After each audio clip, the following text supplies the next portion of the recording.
Tu es maman, fatiguée, à bout de souffle, et tu rêves juste d'un peu de calme. Bienvenue dans Maman oui, épuisé non. Le podcast qui parle de fatigue, de charge mentale, d'émotion, d'énergie et aussi d'équilibre. Mais surtout, qui t'aide à te reconnecter à toi-même, sans culpabilité, sans injonction, et sans te demander de partir 3 semaines à Bali ou de méditer en plein chaos quotidien. Moi, c'est Aurore, naturopathe spécialisée dans l'épuisement maternel. Et à travers chaque épisode de ce podcast, je vais t'aider à comprendre ton corps, ton mental, et à remettre un peu de souffle, de calme et de douceur dans ton quotidien de maman. Parce que maman ne devrait jamais rimer avec épuisement. Je te souhaite un très bon épisode. Alors, aujourd'hui, j'avais envie de faire un épisode un petit peu différent. Un épisode moins naturopathie au sens classique, et davantage tourné vers ce que l'on sait aujourd'hui du lien entre le système nerveux de l'enfant et celui de son parent. Parce qu'il y a une question que je me suis très souvent posée à une période où j'étais moi-même profondément épuisée. C'est, est-ce que mes filles ressentent ce que je traverse ? Et si oui, pourquoi est-ce qu'elles semblaient parfois me solliciter encore plus au moment même où je n'avais plus de ressources ?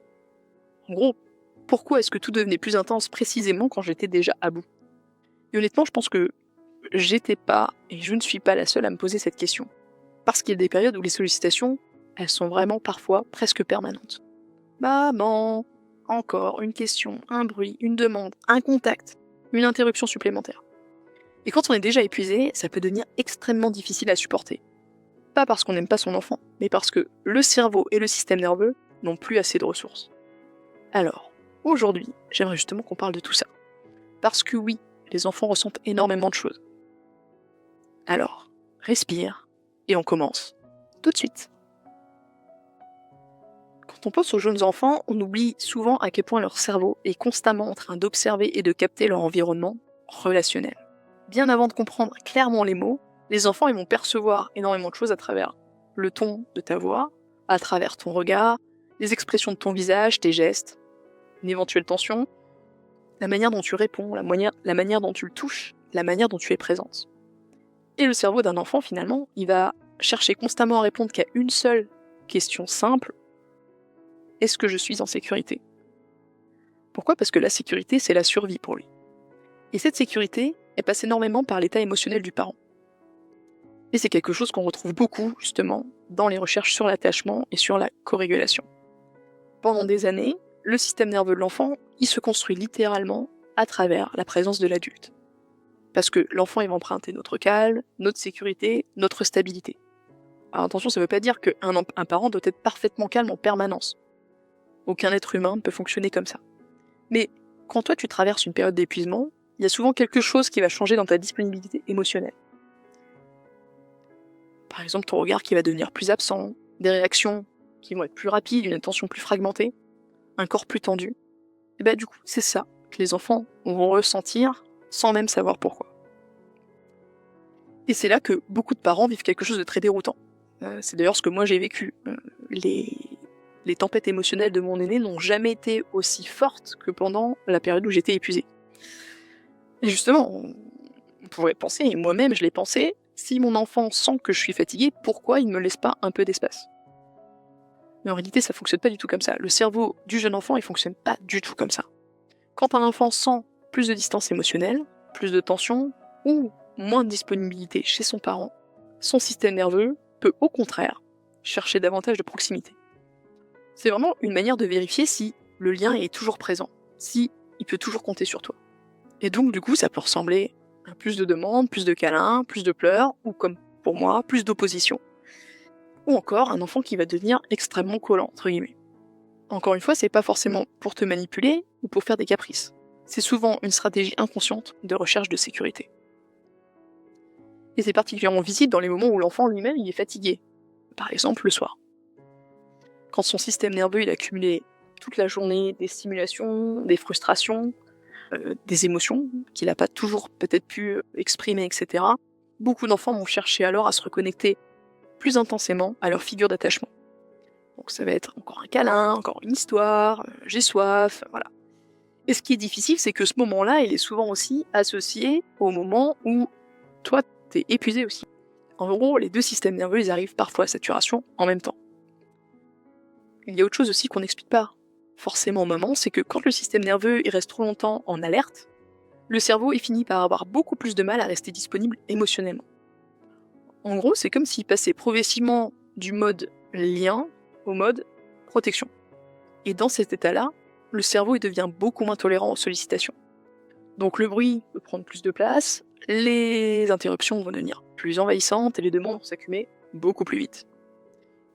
Et même des petites choses peuvent devenir extrêmement difficiles à supporter. Un jouet qui tombe, un troisième maman en moins de 30 secondes, un contact physique, une question, etc. Et beaucoup de mamans culpabilisent énormément de ressentir en fait tout ça.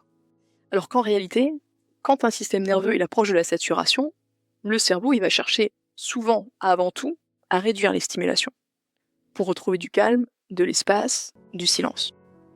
Et encore une fois, c'est pas parce qu'il n'y a plus d'amour, mais c'est parce qu'il n'y a plus assez de ressources. Et ça, c'est une différence qui est essentielle. On peut aimer profondément son enfant, mais ne plus avoir les ressources nerveuses nécessaires pour absorber calmement les sollicitations qui peuvent être permanentes. Souvent, d'ailleurs, le problème, ce n'est pas seulement les sollicitations. C'est le fait que beaucoup de mamans continuent à fonctionner bien après que leur système nerveux ait déjà commencé à saturer. Parce qu'on est d'accord qu'on essaie de tenir, on essaie de gérer, de prendre sur soi, d'être patiente malgré tout. Alors que le corps, lui, il envoie souvent des signaux bien avant le débordement. Un bruit qui devient très agressant, le corps qui peut être tendu, une irritabilité qui monte, l'impression que tout devient difficile, ou encore par exemple l'envie que plus personne ne nous parle pendant plusieurs minutes. Et souvent, on ignore ces signaux. Et plus on les ignore, et plus le cerveau va finir par réagir plus fortement ensuite. Alors qu'est-ce qui peut aider, justement, quand il y a beaucoup de sollicitations et que nous on n'en peut plus? Alors non, la solution c'est pas d'être une mère parfaite, c'est pas de continuer à tenir, c'est pas de continuer à essayer d'être patiente, etc. La vraie question c'est plutôt comment est-ce que je peux aider mon système nerveux avant d'arriver justement au point de saturation? Et souvent, ce qui aide le plus, ce n'est pas de faire plus, mais c'est de permettre au cerveau d'avoir moins à gérer en même temps. Donc moins de bruit, moins de sollicitations qui sont simultanées, moins de pression, moins de surcharge. Et parfois ça peut être aussi très concret, ça peut être baisser un fond sonore, d'éteindre la télévision, ça peut être d'arrêter de scroller par exemple, de couper la musique, ça peut être sortir aussi, prendre l'air, demander de hurler un petit peu plus tôt, de reporter une demande de quelques secondes, s'isoler un instant dans une autre pièce, ou simplement aussi de reconnaître intérieurement, là, je commence à saturer. Ce qu'il faut savoir, c'est qu'une mère dont le système nerveux est saturé n'a pas forcément, d'ailleurs pas du tout besoin qu'on lui demande plus. Elle a surtout besoin qu'on lui demande moins. Moins de stimulation, moins d'hypervigilance et moins de charge permanente. Et ça, c'est pas être égoïste, c'est vraiment protéger son système nerveux et la relation avec son enfant. Alors oui, les enfants, on l'a vu, ressentent énormément de choses, y compris notre fatigue, notre tension ou notre disponibilité émotionnelle. Et parfois, quand un enfant semble nous solliciter encore plus, au moment où nous sommes déjà à bout, c'est pas forcément parce qu'il veut nous épuiser davantage, quoi qu'on a quand même le droit d'en douter, c'est souvent aussi et surtout parce que son système nerveux, lui aussi, cherche la sécurité. Et dans ces moments-là, le plus important, c'est pas d'essayer d'être parfaite, c'est juste d'essayer de rester connecté avec lui.